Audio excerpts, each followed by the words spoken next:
মধ্যপ্রাচ্যে পরিস্থিতি এখন যাকে বলে এক্কেবারে টালমাটাল। মার্কিন যুক্তরাষ্ট্র আর ইরানের সম্পর্ক এমন এক জায়গায় এসে ঠেকেছে যে একটা ফাইনাল ডেডলাইন দিয়ে দেওয়া হয়েছে। তো চলুন এই ভূ রাজনৈতিক সংকটের একেবারে ভেতরে ঢুকে দেখা যাক। একদিকে কূটনীতির হাতছানি আর অন্যদিকে কিন্তু ধ্বংসের আশঙ্কা। ভাবা যায় সংকটটা ঠিক কতটা গভীর সেটা মার্কিন প্রেসিডেন্টের এই একটা কথাতেই কিন্তু পরিষ্কার। এটা শুধু কথার কথা বা কোনো কূটনৈতিক চাপ নয়, এটা বলতে গেলে একটা সামরিক অভিযানের প্রায় খোলা মেলা ঘোষণা। স্বাভাবিকভাবেই পুরো বিশ্ব এখন চরম উদ্বেগের মধ্যে আছে। আচ্ছা, এই জটিল পরিস্থিতিটা ঠিকভাবে বুঝতে হলে আমরা কয়েকটা ভাগে আলোচনাটা সাজিয়েছি। প্রথমে দেখব এই ডেডলাইনের ব্যাপারটা, মানে কেন এটা এত গুরুত্বপূর্ণ। তারপর জানব এই সংঘাতের মূলে কি আছে, মানে প্রণালী আর সামরিক হামলা নিয়ে। এরপর একটু পেছনে ফিরে তাকাবো, মানে এর ইতিহাসটা দেখব সারা বিশ্বই বা কিভাবে দেখছে বিষয়টা। আর সবশেষে আমরা দেখব সামনে পথ খোলা কোনটা, কূটনীতি নাকি আসলেই ধ্বংসযোগ্য। তো আমাদের আলোচনার প্রথম পর্ব, সভ্যতার জন্য এক ডেডলাইন। ওয়াশিংটনে কিন্তু সময় খুব দ্রুত ফুরিয়ে আসছে, আর এই ফাইনাল ওয়ার্নিংটাই ঠিক করে দেবে যে সংঘাত কোন দিকে যাবে। ব্যাপারটা শুধু হুমকির মধ্যে নেই, এখানে একটা নির্দিষ্ট সময়সীমাও বেঁধে দেওয়া হয়েছে। আর সেই ডেডলাইনটা হলো ওয়াশিংটন সময় অনুযায়ী ঠিক রাত ৮টা। মানে বুঝতে পারছেন, এই সময়সীমাটা কিন্তু সংকটটাকে আর কোনো আলোচনার টেবিলে রাখছে না। এটা এখন একটা বাস্তব, একেবারে আসন্ন একটা সংঘাত। ঘড়ির আটা কিন্তু টিকটিক করে চলছে। আচ্ছা, এখন সবচেয়ে গুরুত্বপূর্ণ বিষয় হলো হুমকিটা ঠিক কিসের।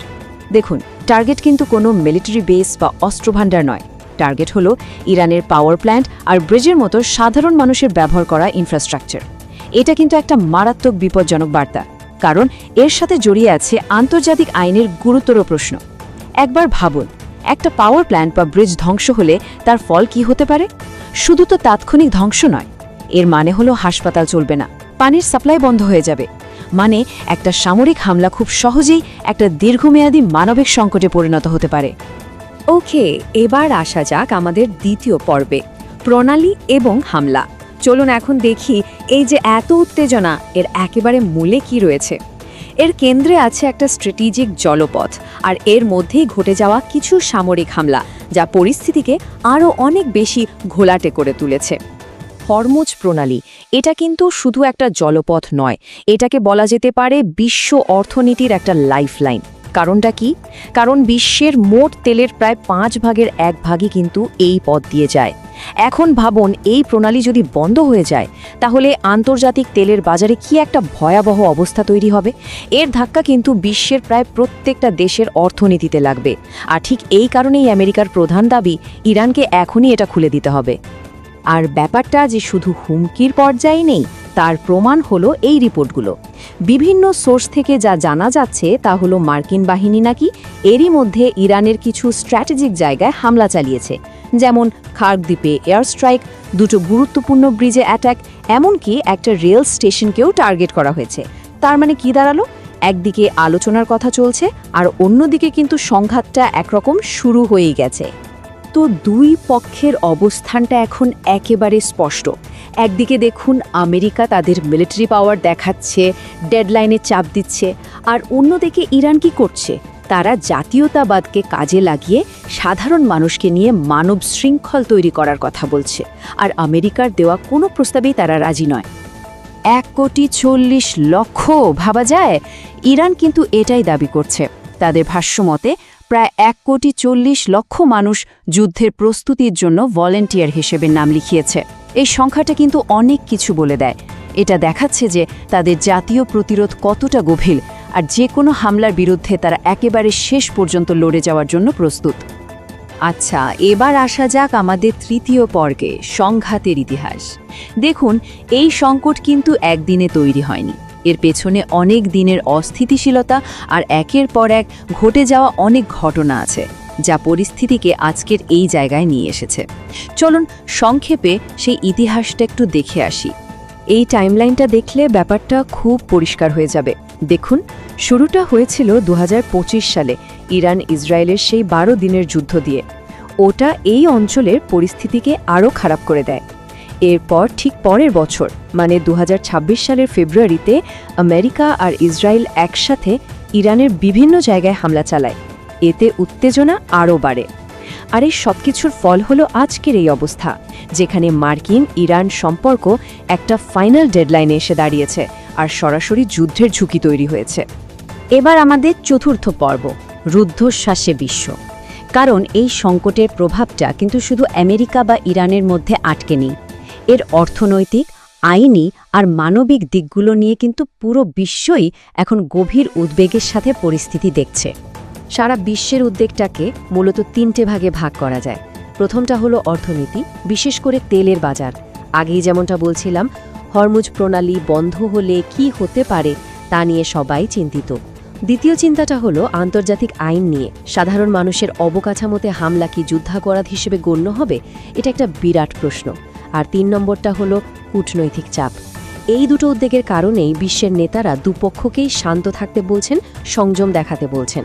আর এই 3টে বিষয় কিন্তু একটার সাথে আরেকটা জুড়ে আছে। আর এটাই এখন $মিলিয়ন প্রশ্ন। যখন একটা সামরিক হামলায় পাওয়ার প্ল্যান্ট বা ব্রিজের মতো সাধারণ মানুষের ব্যবহারের জিনিস টার্গেট করা হয়, তখন সেটা কি আন্তর্জাতিক আইন অনুযায়ী যুদ্ধাপরাধ? এটা কিন্তু শুধু একটা আইনি বা নৈতিক প্রশ্ন নয়, এর উত্তরের ওপর কিন্তু ভবিষ্যতের অনেক যুদ্ধের নিয়মকানুন নির্ভর করছে। এই প্রশ্নের উত্তরে জাতিসংঘের অবস্থান কিন্তু খুবই পরিষ্কার। তারা একদম স্পষ্ট করে বলে দিয়েছে যে এই ধরনের হামলা আন্তর্জাতিক আইন অনুযায়ী যুদ্ধাপরাধ হিসেবেই গণ্য হতে পারে। তার মানে হলো, যদি এমন কিছু হয় তাহলে এর আইনি এবং রাজনৈতিক প্রভাব হবে কিন্তু অনেক বড়। এই সংকটের প্রভাব যে কত দূর পর্যন্ত ছড়িয়েছে তার একটা বাস্তব উদাহরণ হলো বাংলাদেশ সরকারের এই পদক্ষেপ। সরকার কিন্তু মধ্যপ্রাচ্যে থাকা তার সব নাগরিকদের জন্য একটা হাই অ্যালার্ট জারি করেছে। এটাই প্রমাণ করে যে মধ্যপ্রাচ্যের কোনো সমস্যা শুধু ওই অঞ্চলেই সীমাবদ্ধ থাকে না, এর ঢেউ এসে লাগে বিশ্বের বিভিন্ন দেশের সাধারণ মানুষের জীবনেও। এবং সবশেষে আমাদের আলোচনার শেষ পর্বে চলে এসেছি, কূটনীতি নাকি ধ্বংসযজ্ঞ। এতক্ষণ যা কিছু আলোচনা করলাম, তারপর আমরা মূলত দুটো সম্ভাব্য পথের সামনে এসে দাঁড়িয়েছি। একদিকে সমাধানের একটা ক্ষীণ আশা, আর অন্যদিকে একটা ভয়ঙ্কর যুদ্ধের আশঙ্কা। বাইরে থেকে দেখলে মনে হচ্ছে শত্রুতা চরমে, তাই না? কিন্তু একটা কিন্তু আছে। বিভিন্ন সূত্র বলছে পর্দার আড়ালে নাকি কূটনীতি আলোচনা এখনও পুরোপুরি বন্ধ হয়ে যায়নি। আর ইতিহাসে কিন্তু এমন অনেকবার দেখা গেছে যে একেবারে শেষ মুহূর্তেও কূটনীতি একটা অপ্রত্যাশিত সমাধান নিয়ে এসেছে। তাহলে শেষ পর্যন্ত পথ দুটোই। 1. কূটনৈতিক সমাধান। হয়তো প্রচণ্ড চাপের মুখে ইরান কোনো একটা অন্তর্বর্তী চুক্তিতে রাজি হবে বা কিছুটা ছাড় দেবে। আর দ্বিতীয় পথটা হলো আঞ্চলিক সংঘাত। ডেডলাইন পার হয়ে যাবে, মার্কিন হামলা শুরু হবে, আর পুরো মধ্যপ্রাচ্য একটা ভয়াবহ যুদ্ধের মধ্যে জড়িয়ে পড়বে, যার পরিণতি কী হবে তা হয়তো আমরা কল্পনাও করতে পারছি না। তো পুরো বিশ্ব যখন রুদ্ধশ্বাসে ঘড়ির কাঁটার দিকে তাকিয়ে আছে, তখন এই একটা প্রশ্নই সবার মনে ঘুরছে: শান্তির আসল মূল্য কত? আরেকটা যুদ্ধের জন্য ঠিক কতটা চড়া দাম দিতে হবে? যে পথই শেষ পর্যন্ত বেছে নেওয়া হোক না কেন, তার উপরই কিন্তু নির্ভর করছে শুধু এই অঞ্চলের নয়, বরং গোটা বিশ্বের ভবিষ্যৎ।